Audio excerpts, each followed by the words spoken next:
میں اب گزارش کروں گا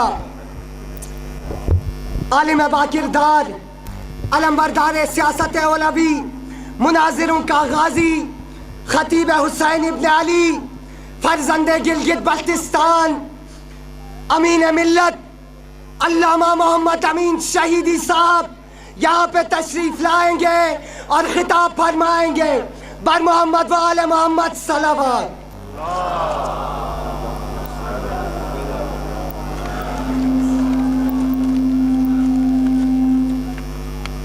اعوذ باللہ من الشیطان اللعین الرجیم،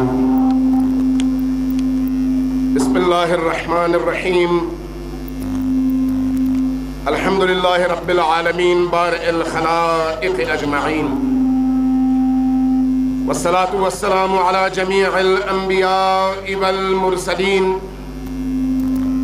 سیما من سمی فی الآفاق بأحمد وفي الأرض بأبي القاسم محمد۔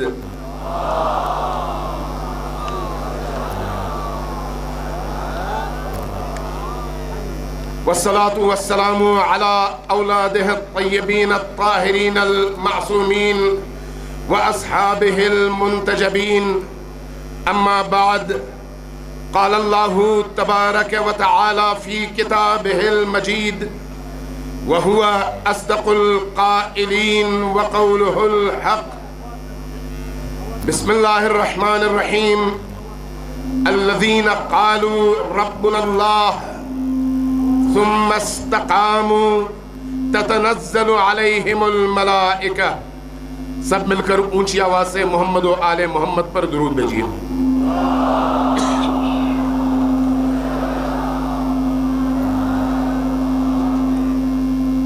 سرزمین بلتستان کے غیور مجاہد فرزندوں،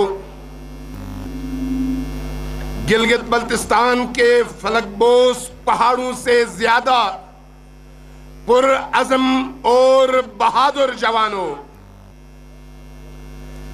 آج یہ کانفرنس استحکام پاکستان کے عنوان سے منعقد کیا گیا ہے۔ استحکام پاکستان کس کی خواہش ہے؟ جو پاکستان کو اپنا وطن اور اپنا گھر سمجھتا ہے۔ گلگت بلتستان کا ہر بیٹا، گلگت بلتستان کا ہر باسی، چاہے اس کا تعلق کسی قومیت، کسی علاقے اور کسی بھی مسلک و مذہب سے ہو، وہ پاکستانی ہونے کو اپنا فخر بھی سمجھتا ہے اور پاکستان کو اپنی ماں دھرتی بھی سمجھتا ہے۔ اس لیے پاکستان کی تباہی کا اگر کوئی درد محسوس کر سکتا ہے تو وہ پاکستان کے یہی فرزند ہیں جو آج بلتستان کی نمائندگی کرتے ہوئے اس پنڈال پر جمع ہیں۔ یہ کون لوگ ہیں؟ یہ وہ لوگ ہیں جو کبھی سیاچن میں پاکستان کا پرچم لہرا کر بتاتے ہیں کہ چاہے دنیا ادھر سے ادھر ہو جائے، ہم نے پاکستان کے پرچم کو سربلند رکھنا ہے۔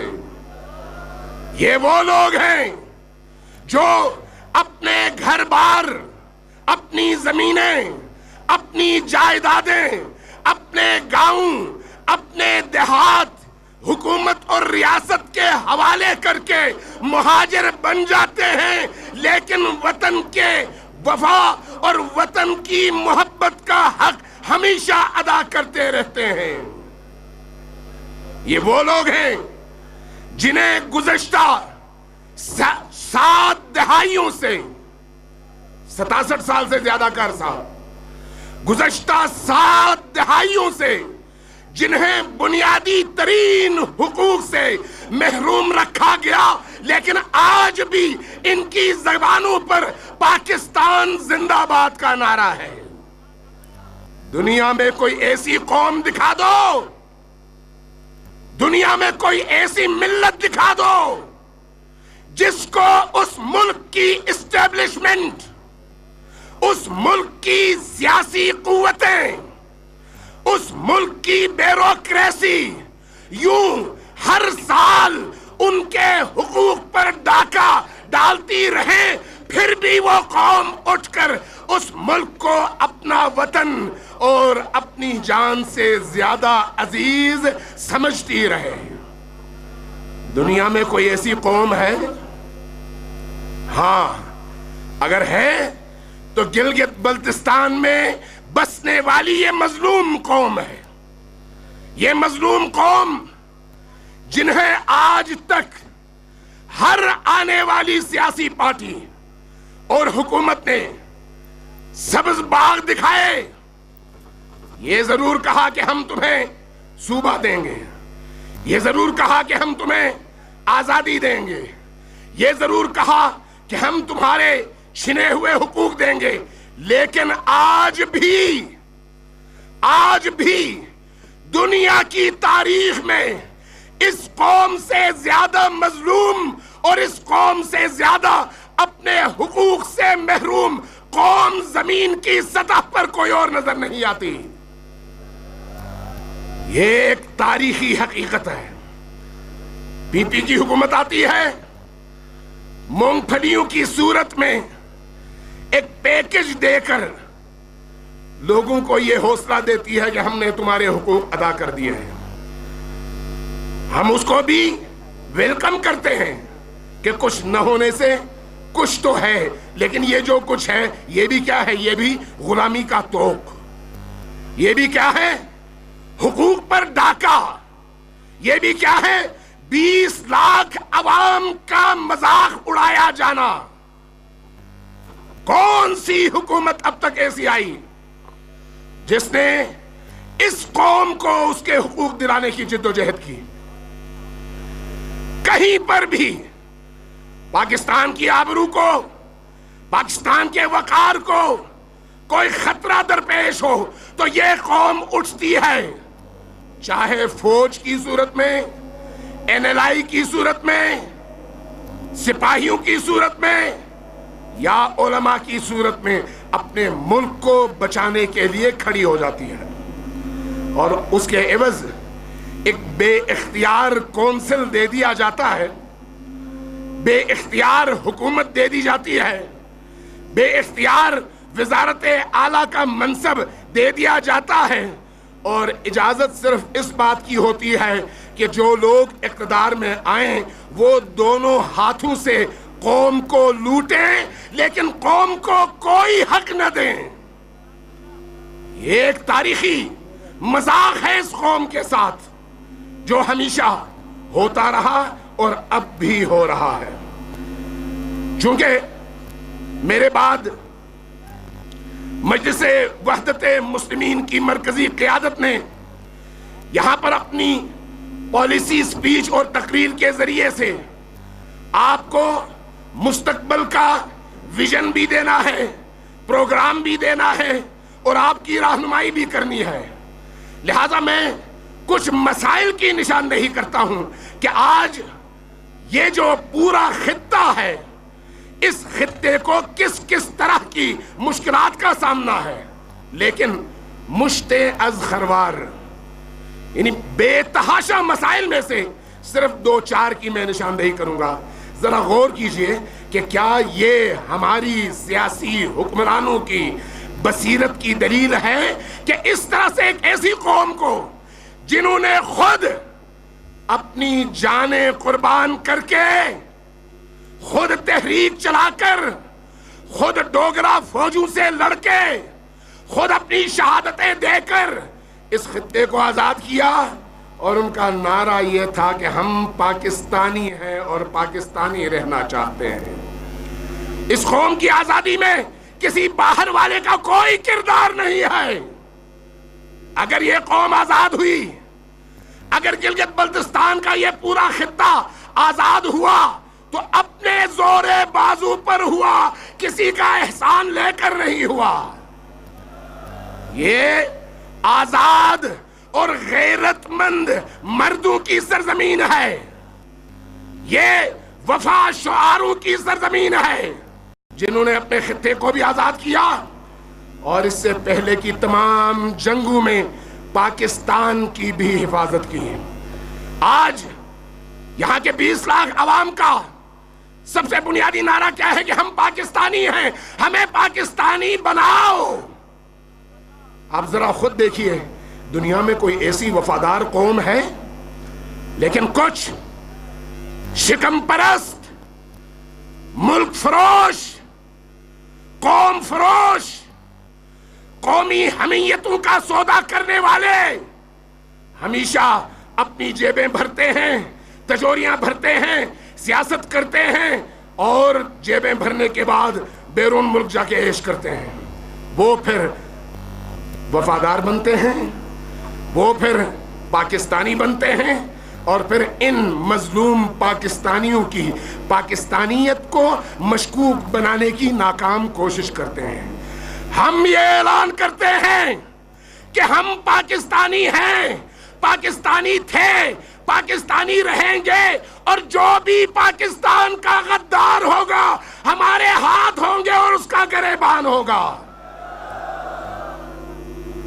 ذرا غور کیجئے گا، ہم ایک ایسی آزاد سرزمین میں جی رہے ہیں جہاں پر ہمیں ایک پیکج دیا گیا، ہمیں حکومت دی گئی، لیکن جو 4 بڑی اور اہم وزارتیں تھیں اس کا کوئی اختیار آپ کو نہیں دیا گیا۔ چیف سیکرٹری گلگت بلتستان کا کوئی بھی بندہ بن نہیں سکتا، ہوم سیکرٹری گلگت بلتستان کا کوئی بھی بندہ بن نہیں سکتا، فائنانس جو کسی بھی علاقے کو چلانے کے لیے ریڑھ کی ہڈی ہے، وہ سیکرٹری کہیں پر بھی گلگت بلتستان کا کوئی باشندہ بن نہیں سکتا، پلاننگ کا سیکرٹری گلگت بلتستان کا بن نہیں سکتا۔ گلگت بلتستان والے کیا بن سکتے ہیں؟ چنگم فروش، کیا بن سکتے ہیں؟ سویپر، کیا بن سکتے ہیں؟ ٹھیکیداریوں میں رشوت لینے اور دینے والے۔ لیکن جو تعمیر میں، ترقی میں، اس علاقے کو جنت نظیر بنانے میں رول پلے ہو سکتا ہے، وہ رول اس علاقے کے باشندوں کو نہیں دیا جاتا۔ اور کیا کہا جاتا ہے کہ یہاں کے لوگ اہل نہیں ہیں۔ کتنا بھونڈا مذاق اور کتنی بڑی توہین! پاکستان کے باقی علاقوں سے آنے والے کوئی فن خان نہیں ہیں، اور اس علاقے کے لوگوں میں نہ صرف یہ کہ کسی طرح کی کوئی کمی نہیں ہے، پورے پاکستان میں جہاں پر یہ لوگ گئے اپنی قابلیت انہوں نے ثابت کی ہے۔ لہذا ایسے بھونڈے مذاق اس علاقے کے لوگوں سے کیے جاتے ہیں۔ حتیٰ پولیس کا آئی جی بھی اس علاقے کا کوئی باشندہ نہیں بن سکتا۔ یہ کیسا پیکج ہے؟ یہ کیسا نظام ہے؟ یہ کیسے مراعات ہیں؟ اس علاقے میں منرلز، معدنیات، اس علاقے میں یہ علاقہ ان منرلز اور معدنیات کا مرکز ہے۔ مرکز یہ جو آپ کے ارد گرد اس وقت باقی علاقہ ہے، یہ ذرا غور سے سن لیجئے گا، اس وقت آپ کے پاس کتنے ہزار مربع میل کا علاقہ ہے؟ 28,000۔ یہ علاقہ کتنے ہزار مربع میل پر مشتمل تھا؟ 36,000۔ یہ جو باقی 8,000 مربع میل کا علاقہ تھا، یہ کس کو بیچا گیا؟ کس نے بیچا؟ وہ وفادار ٹھہرے اور اعتراض کرنے والوں کو غدار کا نام دیا جاتا ہے۔ یہ علاقہ پاکستان بنانے والوں کا علاقہ ہے، بیچنے والوں کا نہیں۔ اور جنہوں نے یہ 8,000 مربع میل کا علاقہ بیچا ہے وہ پاکستان کے بھی غدار ہیں اور اس علاقے کے بھی غدار ہیں۔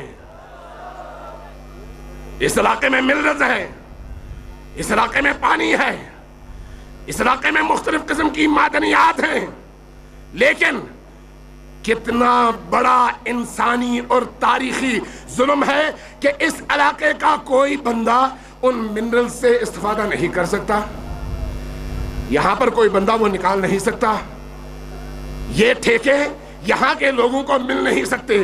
کس کو ملیں گے؟ باہر سے آنے والے کو۔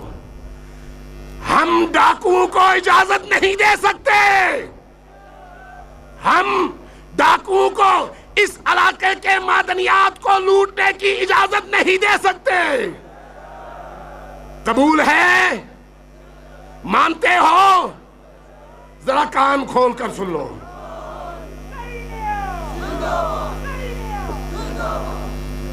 آج گزشتہ 2 ہفتوں میں 2 ہفتے پہلے آپ نے ایک منظم تحریک چلائی اور تمام تر سازشوں کو قدموں تلے رونتے ہوئے آپ نے شیعہ سنی کو اکٹھا کیا، آپ نے اسماعیلی نور بخشی کو اکٹھا کیا، آپ نے حتیٰ دیوبندیوں کو اکٹھا کیا، اکٹھا کر کے اس علاقے کے مفادات کے حصول کے لیے ایک تحریک چلائی۔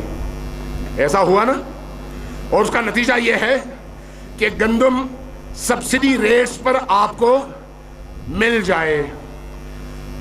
ہمارے ان اندھے حکمرانوں کو یہ چیز نظر نہیں آتی کہ یہ علاقہ ابھی اپنے حقوق سے محروم علاقہ ہے، اور یہاں کے علاقے کے عوام کا یہ حق بنتا ہے کہ جب آپ اس علاقے کے حقوق نہیں دے سکتے تو پھر یہاں پر ٹیکس بھی نہیں لگا سکتے۔ آپ حقوق نہ دیں اور ٹیکس لیں، اس سے بڑھ کر کالا قانون دنیا میں کہیں اور ہو سکتا ہے؟ تو پھر ایسے کالے قانون کو ہم کیسے مان سکتے ہیں؟ گندم کی سبسڈی کا اعلان ہوا اور ریٹس طے پا گئے، لیکن آپ کو ایک عجیب بات بتاؤں کہ جو مقدار گندم کی معین ہے کہ گلگت بلتستان کے شہریوں کو 1 سال میں ملنا چاہیے، وہ ہے 20 لاکھ بوری۔ کتنے؟ 20 لاکھ بوریاں۔ اور 20 لاکھ بوریوں میں سے 8 لاکھ بوریاں 1 سال میں یہاں پر دی جاتی ہیں، اور باقی 12 لاکھ بوریاں یہ لٹیرے پنجاب ہی میں کھا پی کے ایسے ہضم کر لیتے ہیں، یہ گویا یہ ان کی ماں اور باپ کی جائیداد میں سے وراثت ملی ہوئی ہے، اور پھر کہتے ہیں کہ ہم ان کو ان کے حقوق دے رہے ہیں۔ جب 20 لاکھ بوریاں معین ہیں، ان میں سے بھی 12 لاکھ تم ڈکار جاتے ہو، اس قوم کے بچے بچے کا تم پر قرضہ ہے، اور پھر تم بڑے محسن بنتے ہو اور سمجھتے ہو کہ تم نے بہت بڑا احسان کیا ہے اس قوم کو سبسڈی ریٹس پر گندم دے کر۔ یہی گندم جب تم آزاد کشمیر میں دیتے ہو تو کتنے میں دیتے ہو؟ 2.5 روپے میں۔ کیوں؟ اس لیے کہ وہاں پر لوگوں نے طاقت سے اپنی بات منوائی ہے۔ اس علاقے کے لوگوں کا قصور یہ ہے کہ انہوں نے ہمیشہ وفا سیکھا ہے، جفا نہیں، اور اس کا نتیجہ یہ ہے کہ تم مزید پیسنا چاہتے ہو۔ نہیں، اب یہ قوم بیدار ہو چکی ہے، یہ قوم پاکستانی ہے اور تم سے زیادہ پاکستانی ہے، یہ قوم پاکستان کی وفادار ہے اور تم سے زیادہ وفادار ہے، اس لیے کہ گزشتہ 67 سالوں میں اس قوم نے اپنے خون جگر سے اس وطن کو سینچا ہے اور تم نے لوٹا ہے۔ اس علاقے میں بنجر زمینوں پر اس علاقے کے لوگوں کا حق ہے، لیکن آج نوبت یہاں تک پہنچی ہے کہ ان بنجر زمینوں پر یہاں کے علاقے کے لوگ کاشت نہیں کر سکتے۔ کیوں؟ یہ کسی کے باپ کی جاگیر نہیں ہے، یہ اس علاقے کے لوگوں کا بنیادی حق ہے کہ یہ جہاں چاہیں اپنی زمینیں آباد کریں، تمہیں کوئی اجازت نہیں ہے کہ تم ان سے ان کے زمینوں کے حقوق بھی چھینو۔ ہم یہ اجازت نہیں دے سکتے۔ یہ جنگلات، یہ زمینیں، بنجر زمینیں یہ ان محروم لوگوں کا حق ہے۔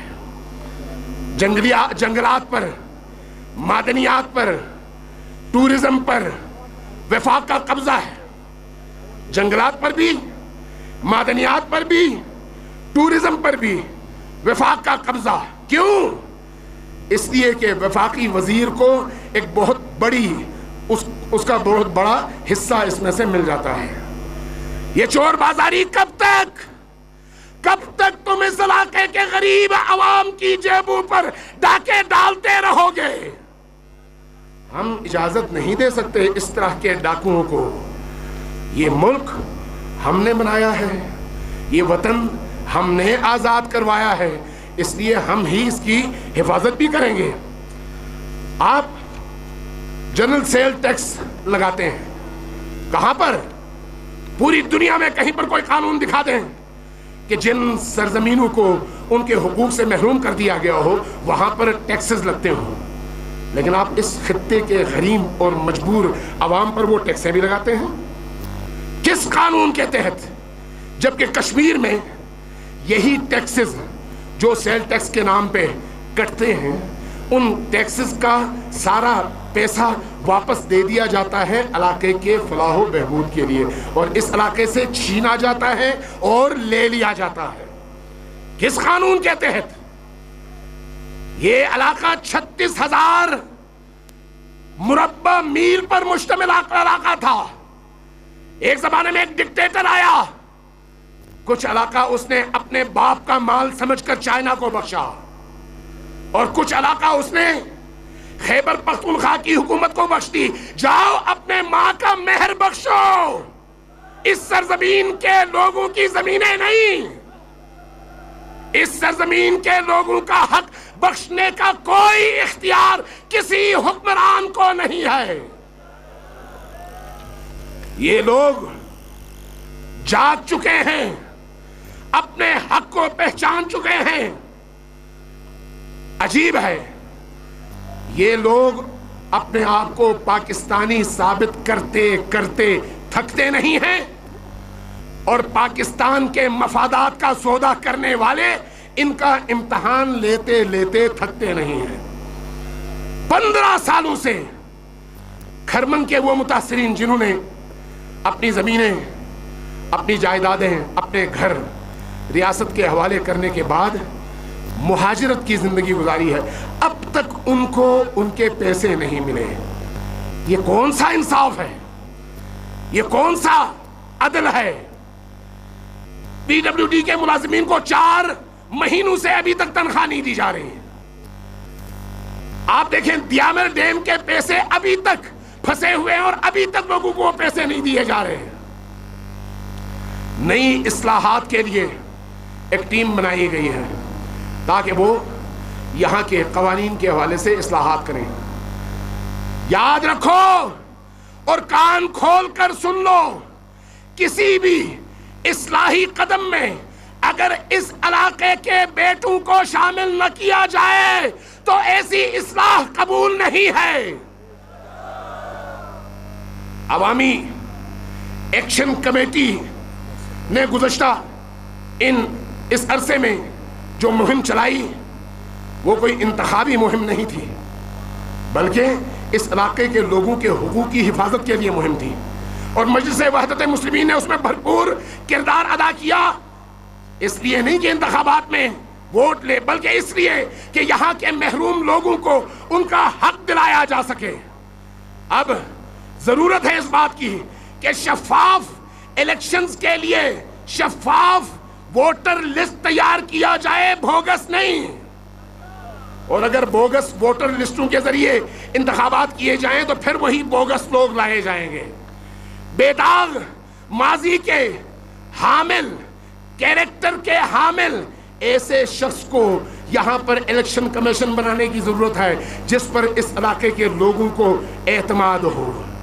ابھی ہمارے 2 ہیروز تھے، ایک سوچی اولمپئن کا ہیرو اور ایک حسن ستپارہ، در در ٹھوکریں کھا رہے ہیں، اور ہماری حکومت ہمارے صرف فراموش کرتی ہے بلکہ ان کو پامال کرتی ہے۔ ہم کس سے توقع رکھیں؟ یہ جہاں پر ہم بیٹھے ہوئے ہیں یہ اس وقت کے وزیر اعلیٰ کا حلقہ ہے، ایسا ہی ہے نا؟ ایسا ہے یا نہیں؟ اس وزیر اعلیٰ کے حلقے میں کوئی سڑک دکھا دیں جو پکی ہو، کوئی سڑک دکھا دیں جہاں پر کھڈے نہ ہوں، کوئی گلی دکھا دیں جہاں پر گندا پانی، پتھر اور ٹوٹی پھوٹی راہیں نہ ہوں۔ جو وزیر اعلیٰ اپنے حلقے انتخاب میں 5 سال کی حکمرانی کے دوران کچھ نہیں دے سکتا لیکن لاہور اور اسلام آباد میں محلات تعمیر کر سکتا ہے، اس کو ووٹ دینا چاہیے۔ میں اب آخری سوال کروں گا، میں چونکہ موسم خراب ہے، قبلہ سالار وحدت علامہ راجہ ناصر عباس صاحب کو میں چاہوں گا کہ ان کو زیادہ سے زیادہ ٹائم ملے۔ میں صرف آپ سے ایک بات پوچھنا چاہتا ہوں، آج استحکام پاکستان کے لیے پروگرام ہے اور ہم انصاف اور عدل کے ذریعے سے ناانصافیوں اور مظالم کا خاتمہ کر کے پاکستان کو مستحکم کر سکتے ہیں، کرپشن کے ذریعے سے نہیں۔ قبول ہے؟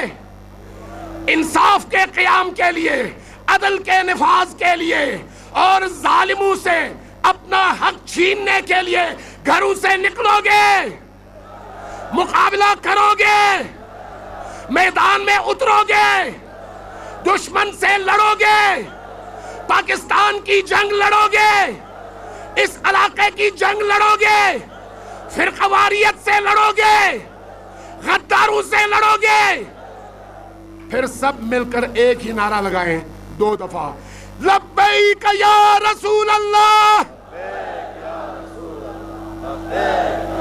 دوسرا نعرہ لبیک یا حسین۔